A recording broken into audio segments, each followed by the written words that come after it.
Telephone घनघनाता है। एक लंबा चौड़ा मूंछ वाला शख्स टेलीफोन उठाता है तो सामने से आवाज आती है, जी अटल बिहारी वाजपेयी से बात हो सकती है क्या? वो शख्स उत्तर देता है, जी मैं वाजपेयी जी नहीं, उनका सहायक शिव कुमार बोल रहा हूं। रात गहरी हो चुकी है, वाजपेयी जी सो चुके हैं, बताइए। सामने से आवाज आती है, मैं प्रधानमंत्री आवास से बोल रहा हूं, वाजपेयी जी को अतिशीघ्र जगाइए, उन्हें सूचना दीजिए, प्रधानमंत्री को उन्हें अति आवश्यक संदेश देना है, जल्दी करिए।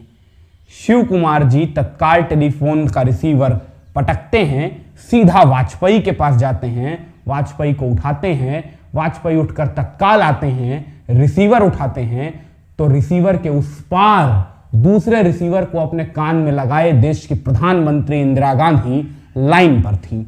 इंदिरा ने वाजपेयी से कहा, वाजपेयी जी रात में उठाने के लिए, आपकी नींद में खलल डालने के लिए खेद व्यक्त करती हूं, मगर राष्ट्र को आपकी आवश्यकता है, मुझे आपकी जरूरत है, इसीलिए आप तत्काल ग्वालियर से दिल्ली के लिए रवाना हो जाइए और जल्द से जल्द मुझसे मुलाकात करिए। वाजपेयी ने इंदिरा को जवाब देते हुए कहा, मगर मैडम मैं अभी कैसे निकल सकता हूं, अभी ना कोई ट्रेन है, ना कोई बस है, फ्लाइट का भी कोई इंतजाम नहीं है, तो कल सुबह तक का इंतजार तो करना ही करना पड़ेगा। सुबह होते ही सूरज की पहली किरण के साथ मैं आगरे के लिए निकल जाऊंगा, फिर आगरे से दिल्ली आ जाऊंगा। मगर इंदिरा ने तत्काल वाजपेयी से कहा, मैं आपको 2 मिनट में कॉल करती हूं। इसके बाद 2 मिनट तक अटल बिहारी वाजपेयी टेलीफोन के पास खड़े रहते हैं। 2 मिनट के बाद वापस दिल्ली से टेलीफोन आता है जहां वाजपेयी को सूचित किया जाता है, आप तैयार रहें, 20 मिनट के अंदर आपके घर के सामने सेना का ट्रक खड़ा होगा, ट्रक में सवार हो जाइए और सेना के जवानों के साथ प्रधानमंत्री आवास पर जल्द से जल्द इंदिरा गांधी जी से मुलाकात कीजिए। रात तीसरे पहर में जा रही थी और ग्वालियर के भीतर अटल बिहारी वाजपेयी विजयाराजे सिंधिया को सूचित करते हुए सेना के ट्रक में सवार होकर दिल्ली के लिए रवाना हो रहे थे। देश 1971 के युद्ध के मुहाने पर खड़ा था, देश के हालात तनावपूर्ण थे और ऐसे में नेता विपक्ष और देश के सत्ताधारी दल की मुखिया का यह मिलन कुछ नई सुगबुगाहटों के साथ हिंदुस्तान के लिए नई संभावनाओं के द्वार खोलने वाला था। देश के मीडिया तंत्र की निगाहें जब तक इस मुलाकात पर पहुंचती, तब तक भोर की पहली किरण के साथ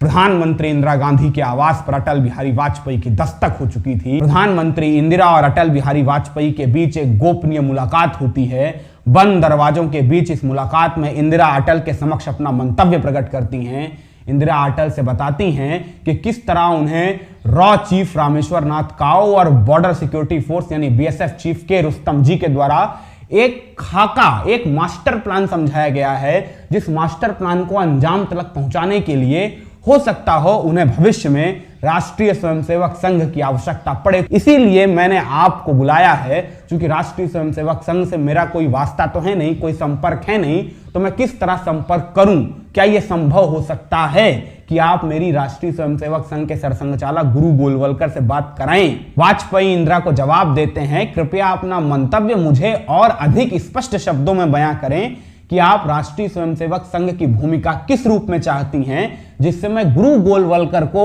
सही तरीके से आपकी बात समझा सकूं, जिससे आप दोनों के संवाद में सुगमता आ सके। इसके बाद इंदिरा ने वाजपेयी को समूचा खाका समझाया कि दरअसल रॉ और बीएसएफ ने मिलकर एक मास्टर प्लान बनाया है कि तब के पूर्वी पाकिस्तान यानी आज के बांग्लादेश की सीमा से लगने वाले इलाकों में, तब के पूर्वी पाकिस्तान के भीतर पश्चिमी पाकिस्तान यानी आज के पाकिस्तान की जातियों के खिलाफ बगावत का परचम बुलंद कर रहे युवाओं को भारत की सीमा के भीतर दाखिल कराया जाएगा, उन्हें शरणार्थी कैंपों में रखा जाएगा और आवश्यक सैन्य ट्रेनिंग उपलब्ध करा के वापस बतौर मुक्ति वाहिनी के सदस्य के तौर पे सीमा के उस पार भेजा जाएगा, जिससे वो वहां रहकर अपना संघर्ष भी जारी रख सकें और जब भारतीय फौजें उनकी मदद को आगे आकर पूर्वी पाकिस्तान की सीमा के भीतर अपना परचम बुलंद करेंगी, तो वो वहां भारतीय फौजों की एक सहायक टुकड़ी के तौर पे काम भी करेंगे। मगर उसके लिए सबसे पहले आवश्यक थी इतनी भारी तादाद में आने वाली शरणार्थियों की भीड़ को समुचित ढंग से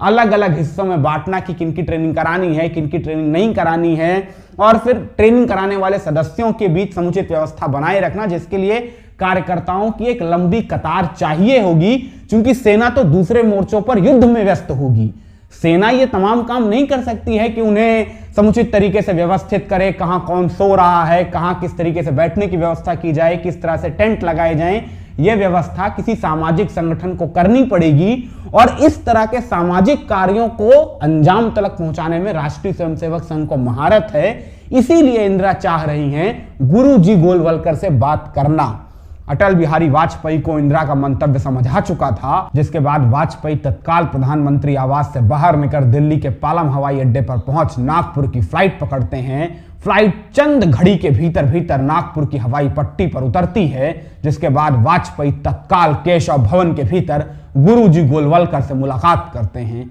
गुरु गोलवलकर से मुलाकात कर वाजपेयी उन्हें देश के हालातों से परिचित कराते हैं, इंदिरा की मनस्थिति से परिचित कराते हैं, इंदिरा के मंतव्य से परिचित कराते हैं और फिर गुरुजी गोलवलकर से इंदिरा की बात कराने के लिए प्रधानमंत्री आवास पर हॉटलाइन से संपर्क साधते हैं। जिसके बाद गुरुजी गोलवलकर और इंदिरा गांधी के बीच तकरीबन 10 से 15 मिनटों की एक लंबी बातचीत होती है। फिर इस वार्तालाप के अंत में गोलवलकर ने इंदिरा को आश्वस्त करते हुए एक पंक्ति का उद्घोष किया, जो उद्घोष अपने आप में हिंदुस्तान की सियासत का ना भूल सकने वाला अध्याय बन गया। गोलवलकर ने इंदिरा से कहा, आप चिंता ना करें, आप दुर्गा हैं, दुर्गा दैत्यों का संहार करती है, दैत्यों का संहार करने के लिए आगे बढ़ें, समूचा राष्ट्र आपके पीछे आपकी शक्ति बनकर खड़ा है, हम आपके पीछे पूरी ताकत के साथ खड़े हैं, जाइए। दरअसल ये समूचा वाकया मध्य प्रदेश के पूर्व मुख्यमंत्री बाबूलाल गौर अटल बिहारी वाजपेयी की स्मृतियों को ताजा करते हुए सुना रहे थे।